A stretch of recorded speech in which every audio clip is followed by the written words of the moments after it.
వరంగల్ జిల్లా కోల్చారంలో అమానుష ఘటన కలకలం రేపింది. గుర్తు తెలియని దుండగులు ఓ మహిళను వివస్త్ర చేసి బండరాయికి కట్టేసిన దారుణ సంఘటన చోటు చేసుకుంది. తీవ్ర గాయాలతో ఉన్న బాధితురాలను చూసిన స్థానికులు వెంటనే పోలీసులకు సమాచారం అందించారు. సమాచారం అందుకున్న పోలీసులు వెంటనే అక్కడికి చేరుకొని ఆమెను ఆసుపత్రికి తరలించారు. ప్రస్తుతం ఆమె చికిత్స పొందుతుంది.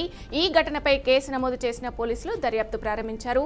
దుండగులను గుర్తించి కఠిన చర్యలు తీసుకుంటామని అధికారులు చెబుతున్నారు. సినీ నటుడు శ్రీకాంత్ అయ్యంగర్పై అనుచిత వ్యాఖ్యలు ఆరోపణలపై సైబర్ క్రైమ్ పోలీసులు ఫిర్యాదు దాఖలైంది. మహాత్మా గాంధీపై ఆయన చేసిన వ్యాఖ్యలు తగవత పేర్కొంటూ కాంగ్రెస్ ఎమ్మెల్సీ బల్తూరి వెంకట్ పోలీసులకు ఫిర్యాదును అందించారు. గాంధీజీని ఉద్దేశించి శ్రీకాంత్ చేసిన వ్యాఖ్యలు వీడియోలు సైతం సాక్ష్యాలుగా సమర్పించారు. ఈ వ్యవహారాలపై తెలుగు సినిమా ఇండస్ట్రీ పెద్దలు స్పందించాలని, ఇలాంటి వ్యాఖ్యలపై కఠిన చర్యలు తీసుకోవాలని బాల్మూరి వెంకట్ కోరారు. ప్రస్తుతం సైబర్ క్రైమ్ పోలీసులు ఈ కేసును పరిశీలిస్తున్నారు.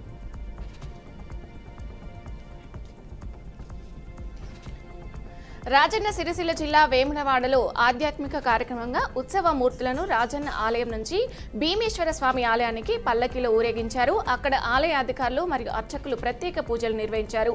ఈ కార్యక్రమంలో వేములవాడ ఎమ్మెల్యే ప్రభుత్వ వీపు ఆది శ్రీనివాస్ పాల్గొన్నారు. భీమేశ్వర ఆలయంలో ఆర్జిత సేవలు ప్రారంభమయ్యాయి. ఇకపై పై అంతస్తులో నిత్య కళ్యాణం కార్యక్రమం రోజువారీగా నిర్వహించనున్నారు. ఎమ్మెల్యే ఆది శ్రీనివాసు కోడె మొక్కులను ప్రారంభించి స్వామివారిని దర్శించుకున్నారు. భక్తులు పెద్ద సంఖ్యలో పాల్గొని దర్శనం చేసుకున్నారు.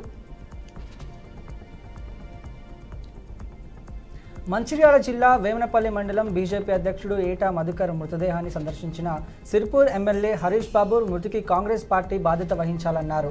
కాంగ్రెస్ నేతల పోల్దుబంధంతో నిల్వాయి ఎస్ఐ వేధింపులకు గురై మధుకర్ ఆత్మహత్యకు పాల్పడ్డాడని ఆరోపించారు. బెల్లంపల్లి నియోజకవర్గంలో నాయకులు సామంతుల్లా ప్రవర్తిస్తున్న ప్రజలను వంచిస్తున్నారని విమర్శించారు. బాధితులపై కేసు నమోదు చేసి ఎస్ఐపై శాఖపరమైనటువంటి చర్యలు తీసుకోవాలని డిమాండ్ చేశారు.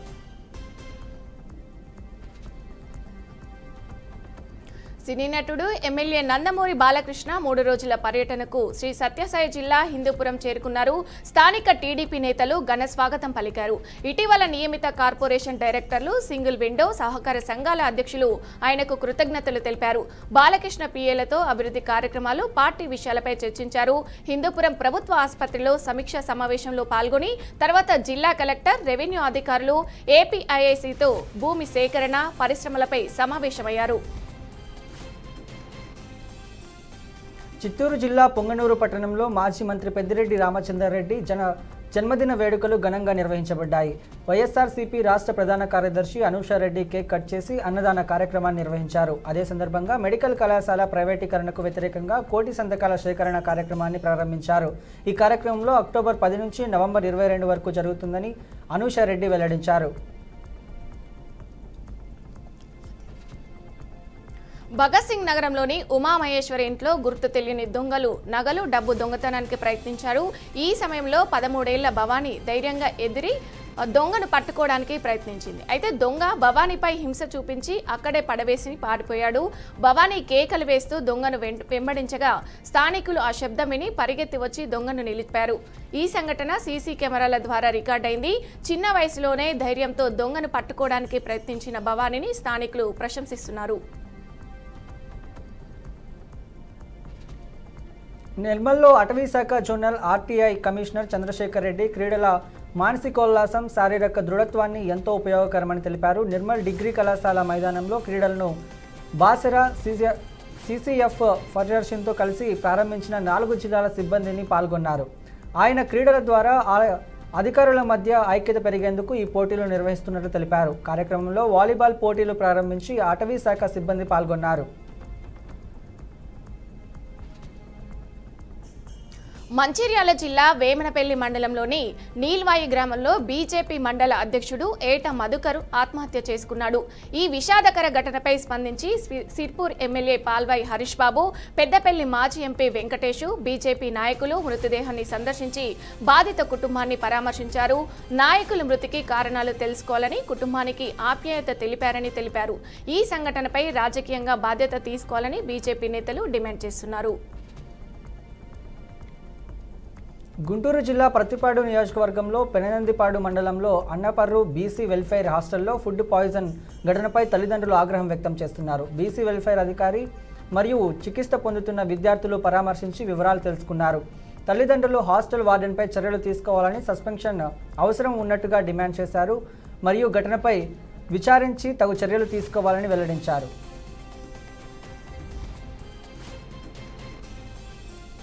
వనపర్తి జిల్లా శ్రీ కృష్ణవేణి షుగర్ ఫ్యాక్టరీలో జార్ఖండ్ కార్మికులు డ్రైన్లో పడిపోయారు. వారిని కాపాడేందుకు వెళ్లిన మరో వ్యక్తి పరిస్థితి విషమించి ఆసుపత్రిలో చేరారు. బీసీ నాయకులు యంత్రాలతో డ్రైన్ శుభ్రం చేయకపోవడంతో ఈ ప్రమాదం జరిగిందని విమర్శించారు. బాధితులకు వైద్యం, నష్టపరిహారం అందించాలని, ఫ్యాక్టరీ యాజమాన్యంపై చర్యలు తీసుకోవాలని డిమాండ్ చేశారు. ప్రకాశం జిల్లా మార్కాపురంలో ప్రభుత్వం నూతనంగా మంజూరు చేసిన స్మార్ట్ రేషన్ కార్డుల పంపిణీ జరిగింది. ఈ కార్యక్రమాన్ని తహసీల్దార్ మరియు కూటమి నాయకులు నిర్వహించారు.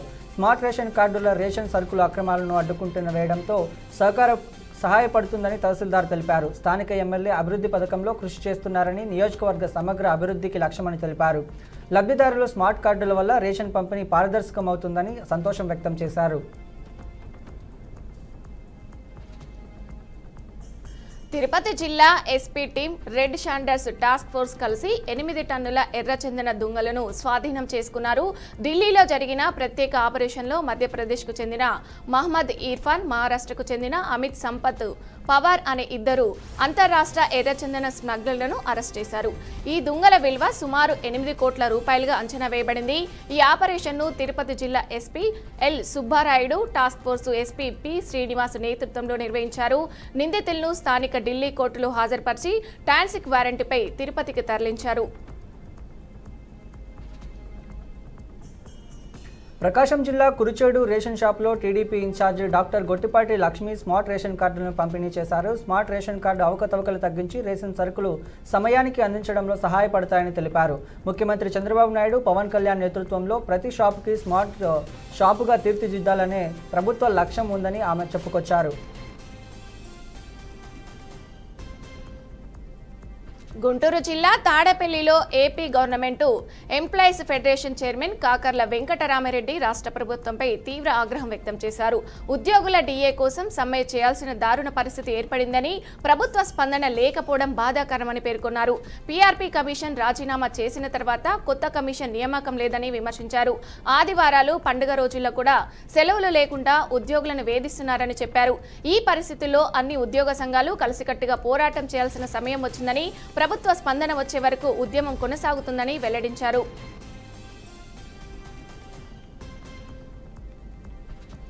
వికారాబాద్ జిల్లా పరిగి మండలంలో జీఎస్టీ లేకుండా ఐరన్ రాడ్ లోన్ చేసిన డీసీఎం వాహనాన్ని జీఎస్టీ అధికారులు సీజ్ చేశారు. పలు స్టీల్ ఫ్యాక్టరీపై జీఎస్టీ బిల్లులు లేకుండా స్టీల్ అమ్మి వాహనాల్లో తరలిస్తున్నట్లు గుర్తించారు. వాహనం పరిగి పోలీస్ స్టేషన్కు తరలించబడింది. స్టీల్ వ్యాపారులపై జీఎస్టీ చెల్లించకుండా భారీ మొత్తంలో అమ్మకాలు చేస్తున్నట్లు ఆరోపణలు వెలుగులోకి వచ్చాయి. ఈ సంఘటనతో ప్రభుత్వం భారీ ఆదాయం కోల్పోతుండటంతో అధికారులు ఆందోళన వ్యక్తం చేస్తున్నారు.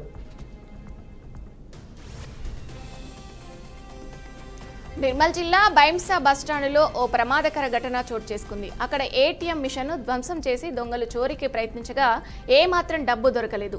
దుండగులు ఏటీఎం మిషన్ను ధ్వంసం చేయడానికి ఉపయోగించిన ఆయుధాలు అక్కడే వదిలి పారిపోయారు. ఈ ఘటనపై పోలీసులు సమాచారం అందుకుని దర్యాప్తు ప్రారంభించారు. సాధారణంగా రద్దీగా ఉండే బస్టాండ్లలో ఈ రకమైన సంఘటనలు చోటు చేసుకోవడంపై ప్రజల్లో భయం పెరిగింది. 2025లో భారతదేశంలో ప్రజల వద్ద బంగారం విలువ సుమారు 337 లక్షల కోట్లు చేరింది. ఇది జీడీపీకి 89% సమానం. బంగారం ధరలు 2 సార్లు పెరిగినప్పటికీ ఆభరణాలు కొనుగోలులో తగ్గిన తనఖా రుణాలు పెరుగుతున్నాయి. బ్యాంకుల్లో ఎన్బిఎల్ఎఫ్లు పసిడి తనఖా రుణాలు ఇస్తున్నాయి. 2026లో ఈ మార్కెట్ 15 లక్షల కోట్లకు చేరనున్నది. మ్యూచువల్ ఫండ్స్లో గోల్డ్ ఇన్వెస్ట్మెంట్కు పెట్టుబడులు పెరుగుతూ ఉన్నాయి. ఇది బంగారంపై పెట్టుబడిదారులకు ఆసక్తిని చూపిస్తోంది. అంతర్జాతీయ అస్థిరాలకు కారణంగా బంగారం పెట్టుబడులు మరింత విస్తరిస్తున్నాయి. నిజామాబాద్ జిల్లా కోటగిరి వినాయక నగరి కాలనీలో వైన్ షాపు ఉన్నందున ప్రజలు, ముఖ్యంగా మహిళలు, పిల్లలు తీవ్ర ఇబ్బందులు పడుతున్నారు. వైన్ షాపు సమీపంలో మెడికల్ షాపులు, ప్రాథమిక వైద్యశాలలు ఉన్నప్పటికీ మద్యం సేవించి పక్కనే మలమూత్రాలు చేయడం వల్ల సమస్యలు ఏర్పడుతున్నాయి. ప్రజలు వెంటనే ఈ షాపును తొలగించాలని, లేదంటే ఆందోళన చేస్తామన్నారు.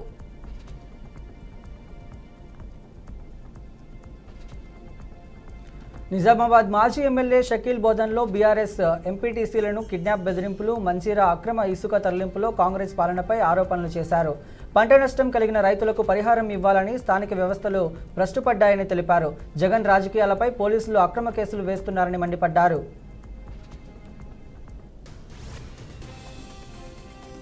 వికారాబాద్ జిల్లాలో 6వ తరగతి విద్యార్థి విరాట్ హాస్టల్ ఉండడం ఇష్టం లేక హాస్టల్ నుంచి దూకి గాయపడ్డాడు. వెంటనే స్కూల్ సిబ్బంది అతని తాండూరు పట్టణ సమీపంలో మాతా శిశు ఆరోగ్య కేంద్రానికి తరలించి చికిత్స అందించారు. ప్రస్తుతం విద్యార్థి పరిస్థితి బాగానే ఉందని ఆయన తల్లి వెల్లడించింది. వరంగల్లోని కాకతీయ మెగా టెక్స్టైల్స్ పార్కులో తొలి యూనిట్ ఉత్పత్తి ప్రారంభమైంది. భారత రాష్ట్ర సమితి కార్యనిర్వాహక అధ్యక్షుడు కేటీఆర్ ఈ సందర్భాన్ని ఎక్స్ వేదికగా హర్షం పేర్కొన్నారు. 2023లో తమ ప్రభుత్వ హయాంలో ఈ పార్కులో ఫ్యాక్టరీలకు శంకుస్థాపన జరిగినట్లు, ఇప్పటి వరకు 11 యంగ్ 1 కార్పొరేటర్ ఫ్యాక్టరీలకు భూమి పూజ చేసినట్లు తెలిపారు. అన్ని యూనిట్లు పూర్తి చేసి ప్రారంభమైతే వరంగల్ ప్రధాన వస్త్ర కేంద్రంగా అభివృద్ధి చెందుతుందని పేర్కొన్నారు. ఈ పార్కును వ్యవసాయం నుంచి ఫ్యాషన్ అనే నినాదంతో స్థాపించబడినామని కేటీఆర్ తెలిపారు.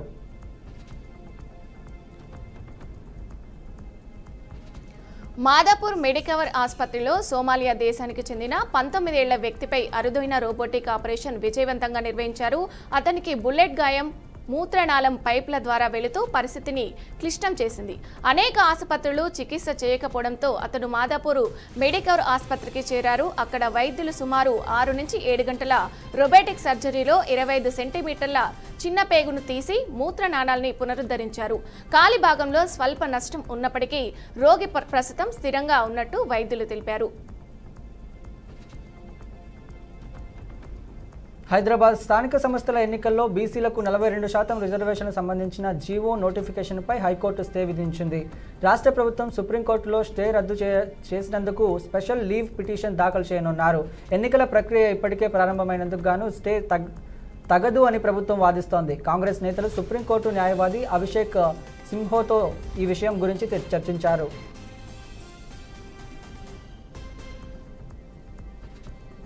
అన్నమయ్య జిల్లా రాయచోటిలో గడికోట శ్రీకాంత్ రెడ్డి వైఎస్ఆర్సీపీ కోటి సంతకాల ఉద్యమ పోస్టర్ ఆవిష్కరించారు. వైఎస్ జగన్ ప్రభుత్వం మెడికల్ విద్య మరియు ఆరోగ్యశ్రీ పథకాలకు ప్రాధాన్యం ఇస్తుంది. చంద్రబాబు నాయుడు ప్రభుత్వ పథకాలను విమర్శిస్తూ నకిలీ మద్యం వ్యవహారంపై సిబిఐ విచారణ డిమాండ్ చేస్తున్నట్లు తెలిపారు. ఈ ఉద్యమం పేదల సంక్షేమంపై వైఎస్ఆర్ ప్రభుత్వం కట్టుబడి ఉన్నదనే సందేశాన్ని ఇచ్చింది.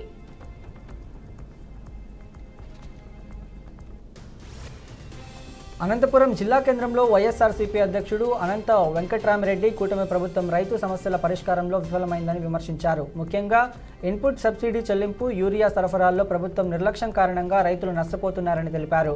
ఈ సమస్యలపై వైఎస్ఆర్సీపీ ఆధ్వర్యంలో త్వరలో పోరాటాలు చేస్తామని ఆయన స్పష్టం చేశారు.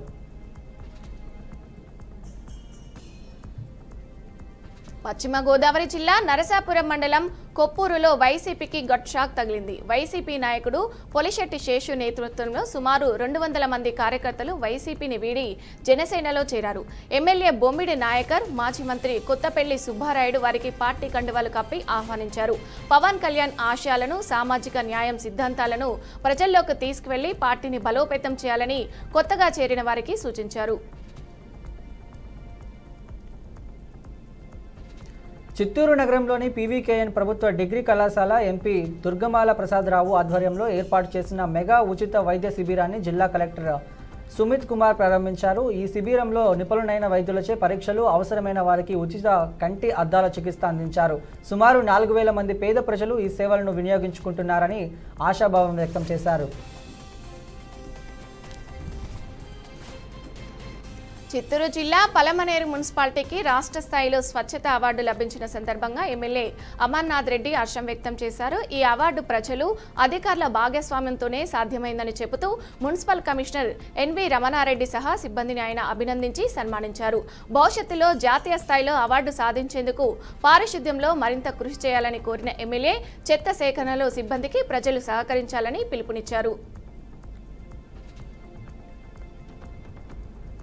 అల్లూరి సీతారామరాజు జిల్లాలో పచ్చని ప్రకృతి, గోదావరి అందాలను తిలకించేందుకు వీలుగా పాపికొండల విహారయాత్ర తిరిగి ప్రారంభమైంది. గోదావరి నదికి వరదలు తగ్గుముఖం పట్టడంతో గండిపోచమ్మ ఆలయం వద్ద నుంచి ఈ విహారయాత్రకు అధికారులు గ్రీన్ సిగ్నల్ ఇచ్చారు. భద్రతా ఏర్పాట్లతో గత 3 నెలలుగా వరదల కారణంగా నిలిచిపోయిన ఈ విహారయాత్రను పునఃప్రారంభిస్తున్నట్లు అధికారులు తెలిపారు.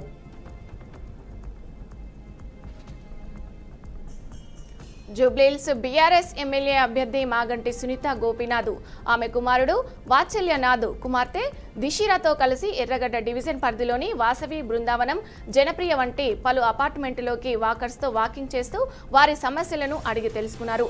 అపార్ట్మెంటు సమస్యలన్నింటినీ పరిష్కరించేందుకు తాము ముందుండి కృషి చేస్తానని సునీత గోపీనాథ్ కార్యక్రమంలో ఆయా అపార్ట్మెంటు ప్రతినిధులు పాల్గొన్నారు. జూబ్లీహిల్స్ బీఆర్ఎస్ ఎమ్మెల్యే అభ్యర్థి శ్రీమతి మాగంటి సునీత గోపీనాథ్ ఎర్రగడ్డ డివిజన్లో వాసవి బృందావనం, బి గ్రేడ్, జనప్రియ వంటి పనులు అపార్ట్మెంట్లో తన కుమారుడు వాత్సల్యనాథ్ కుమార్తె దిశిరాతో కలిసి మార్నింగ్ వాకర్స్తో వాకింగ్ చేస్తూ వారి సమస్యలను తెలుసుకున్నారు.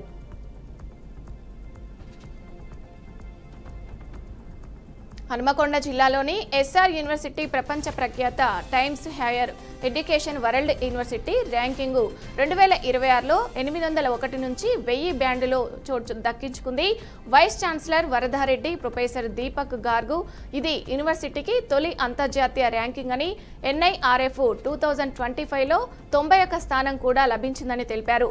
నాణ్యమైన విద్య, పరిశోధనలపై నిబద్ధత వల్లే ఈ ఘనత సాధ్యమైందని, ఇది తెలంగాణకు గర్వకారణమని వారు చెప్పారు. యాదాద్రి భువనగిరి జిల్లా Yadagirigutta Sri Lakshmi Narasimhaswamy Telangana high court chief justice Aparesh Kumar Singh ఇతర న్యాయమూర్తులతో కలిసి దర్శించుకున్నారు. ఆయన అధికారులకు, అర్చకులు గౌరవ స్వాగతం పలికారు. దర్శనం అనంతరం చీఫ్ జస్టిస్ వర్చువల్ విధానంగా మంచిర్యాల జిల్లా కోర్టు నూతన భవన నిర్మాణానికి శంకుస్థాపన చేశారు. ఏలూరు జిల్లా నూజివీడులో ఓటు చేరుపై కాంగ్రెస్ యువజన విభాగం సంతకాల సేకరణ చేసింది. లకరాజ్ రామారావు, పవన్ కుమార్ నేతృత్వంలో ఈవీఎంలు, దొంగ ఓట్లతో బీజేపీ అక్రమంగా గెలిచిందని ఆరోపించారు. రాహుల్ గాంధీపై అక్రమ కేసులు బనాయించారని, బ్యాలెట్ ఎన్నికలు జరిగితే బీజేపీ నిజ స్వరూపం బయటపడుతుందని, వచ్చే ఎన్నికల్లో ప్రజలు బుద్ధి చెప్తారని వారు తెలిపారు.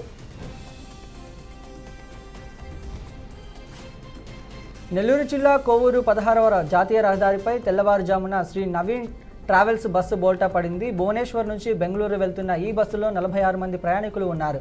ప్రమాదంలో 4 ప్రయాణికులు, డ్రైవర్కు గాయాలయ్యాయి. వారిని 108 సహాయంతో నెల్లూరు ఆసుపత్రికి తరలించారు.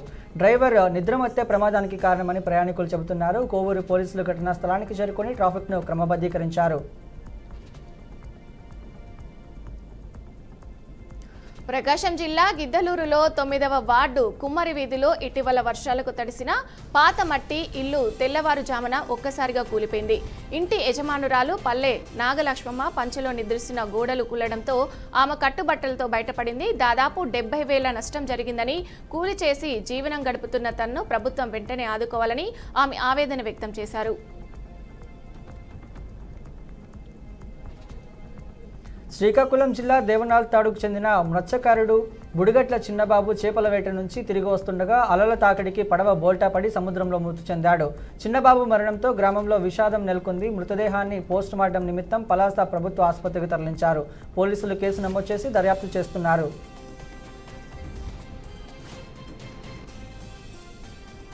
వికారాబాద్ జిల్లా కుదావందుపూర్ గేట్ సమీపంలో పరిగి షాద్నగర్ రహదారిపై బొలేరో వాహనం జాయింట్ రాడ్ విరిగిపోవడంతో అదుపు తప్పి బోల్తా పడింది.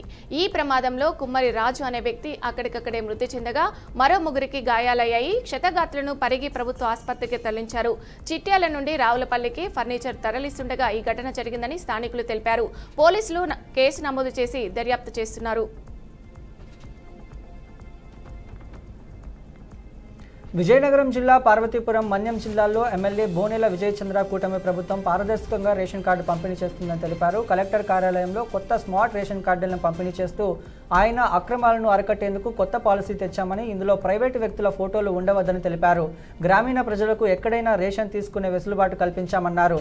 మెడికల్ కాలేజీ విషయంలో జగన్ ద్వంద్వ వైఖరిని ప్రదర్శించేందుకు విజయచంద్ర విమర్శించారు.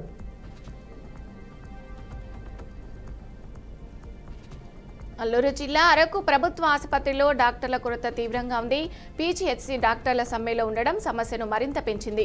150 పడకల ఆసుపత్రిలో ఒక అంబులెన్స్, 3 గైనిక్ పోస్టులకు ఒక్కరే డాక్టర్ ఉన్నారు. ముఖ్యంగా రేడియాలజీ, స్కానింగ్ సేవలు లేకపోవడంతో అత్యవసర చికిత్సల కోసం రోగులు విశాఖపట్నం లేదా పాడేరు వరకు వెళ్లవలసి వస్తుంది. గిరిజన ప్రాంతాల్లో మౌలిక సదుపాయాల కల్పనపై అధికారులు దృష్టి సారించి సమస్యలను వెంటనే పరిష్కరించాలని ప్రజలు డిమాండ్ చేస్తున్నారు. కడప జిల్లా బద్వేల్ ఎమ్మెల్యే సుధా కూటమి నాయకులు ఎన్నికల్లో నాణ్యమైన మద్యం హామీ ఇచ్చి ఇప్పుడు కల్తీ మద్యం బయటపెడితే వారు కూడా వైఎస్ఆర్సీపీ కోవకే చెందిన వారని విమర్శించారు. ముఖ్యమంత్రి చంద్రబాబు నాయుడు ఈ పరిస్థితిని గమనించాలని కోరారు. తాము ప్రభుత్వ వైఖరిని ప్రశ్నిస్తేనే ఉంటామని, ఈ నకిలీ మద్యం వ్యాపారాన్ని మహిళలందరూ తీవ్రంగా వ్యతిరేకిస్తున్నారని ఆమె తెలిపారు.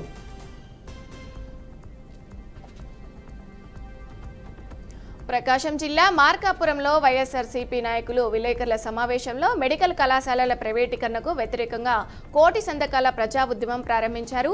కూటమి ప్రభుత్వం పీపీపీ పద్ధతిలో కళాశాలలను ప్రైవేటుకు ఇవ్వడాన్ని, నిర్మాణ పనులను నిలిపివేయడాన్ని వారు తీవ్రంగా ఖండించారు. దీనివల్ల పేదలకు వైద్యం దూరం అవుతుందని ప్రశ్నించారు. 22 వరకు సంతకాల సేకరణ చేసి 24న గవర్నర్కు అందజేశామని తెలిపారు. నెల్లూరు జిల్లా బుచ్చిరెడ్డిపాలెం పరిధిలోని జొన్నవాడ శ్రీ మల్లికార్జున స్వామి ఆలయ నూతన ట్రస్ట్ బోర్డు ప్రమాణ స్వీకారం జరిగింది. ఈ కార్యక్రమానికి ఎంపీ వేమిరెడ్డి ప్రభాకర్ రెడ్డి, ఎమ్మెల్యే వేమిరెడ్డి ప్రశాంత్ రెడ్డి ముఖ్య అతిథులుగా హాజరయ్యారు. ఈవో శ్రీనివాసులు రెడ్డి సమక్షంలో తిరుమూరు అశోక్ రెడ్డి నూతన చైర్మన్గా ప్రమాణ స్వీకారం చేశారు. ఎమ్మెల్యే ప్రశాంత్ రెడ్డి గట్టిగా హెచ్చరిస్తూ సభ్యులు బాధ్యతగా వహించాలని, అధికారులు విధుల్లో జోక్యం చేసుకోకూడదని, ఆలయం అవినీతికి తావు ఇవ్వకూడదని స్పష్టం చేశారు. టాలీవుడ్ కుర్ర హీరో ఎన్టీఆర్ బావమర్ది నార్నే నితీష్ పెళ్లి పీటలెక్కాడు. తాజాగా శివాని అనే అమ్మాయిని పెళ్లి చేసుకున్నాడని నార్నే నితీష్. ఇక వీళ్ల వివాహం చాలా గ్రాండ్గా జరిగింది. అయితే తాజాగా హీరో నార్నే నితీష్ వెడ్డింగ్ వేడుక కూడా అట్టహాసంగా జరిగింది. ఈ ఈవెంట్లో జూనియర్ ఎన్టీఆర్ సందడి చేశారు. సాంప్రదాయ బట్టల్లో జూనియర్ ఎన్టీఆర్ వచ్చి సెలబ్రిటీలను కలుస్తూ హడావిడిగా కనిపించారు.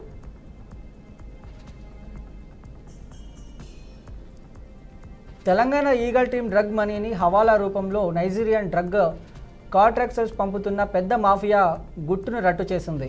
ముంబై కేంద్రంగా ఈ హవాలా నెట్వర్క్ను నడుపుతున్న కింగ్ పిన్ను పట్టుకోవడమే కాకుండా పెద్ద మొత్తంలో నగదును కూడా స్వాధీనం చేసుకున్నారు. రాచకొండ పోలీసులు పట్టుకున్న ఒక నైజీరియన్ ఇచ్చిన సమాచారం ఆధారంగా ఈగల్ టీం దర్యాప్తు చేసి ఈ సంచలన విషయాలు రాబట్టింది.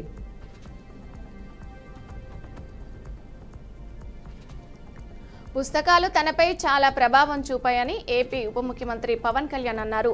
ఐరాస పూర్వ సహాయ సెక్రటరీ జనరల్ లక్ష్మీ ముర్దేశ్వరి పూరి రచించిన ఆమె సూర్యుని కమలించింది పుస్తక ఆవిష్కరణ కార్యక్రమం విజయవాడలో జరిగింది. ఈ కార్యక్రమంలో పాల్గొన్న పవన్ పుస్తకాన్ని ఆవిష్కరించారు. మానసిక పరిపక్వత రావాలంటే పుస్తకాలు చదవాలి. ఏ విషయంలోనైనా సమతుల్యత పాటించాలి. నా ఆలోచనలను ఇతరులతో పంచుకుంటా. ఒక్కో పుస్తకం చదువుతుంటే ఎన్నో అంశాలు నేర్చుకుంటామని పవన్ కళ్యాణ్ అన్నారు.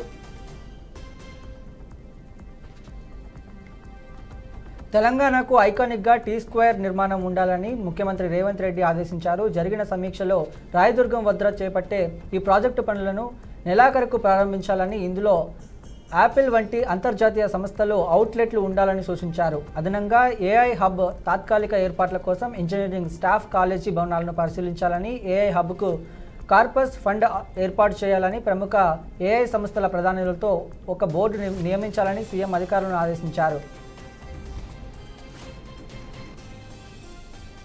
టీపీసీసీ అధ్యక్షుడు మహేష్ కుమార్ గౌడ్ నిజామాబాద్లో బనకచెర్ల జీవోల కోసం హరీష్ రావు చేతులు దులుపుకునే ప్రయత్నం చేస్తున్నారని విమర్శించారు. గత ప్రభుత్వ నిర్లక్ష్యం, కేసీఆర్ జగన్ స్నేహం వల్లే ఈ సమస్య వచ్చిందని ఆరోపించారు. బనకచెర్ల విషయంలో ఒక్క చుక్క నీరు కూడా వదులుకోబోమని ఆయన స్పష్టం చేశారు. బీసీ రిజర్వేషన్లపై స్థానిక సంస్థల ఎన్నికల్లో బీసీలకు 42% రిజర్వేషన్లు కట్టుబడి అమలు చేస్తామని, హైకోర్టు స్టేపై సుప్రీంకోర్టులో అప్పీల్కు వెళ్తామని, 42% రిజర్వేషన్లు ఇచ్చాకే ఎన్నికలకు వెళ్తామని ఆయన తేల్చి చెప్పారు. భారత జట్టుకు ప్రధాన కోచ్గా Gautam Gambhir Champions Trophy, Asia కప్లతో అందించాడు. ఇంగ్లాండ్తో 5 టెస్టుల సిరీస్ను డ్రాగా ముగించాడు.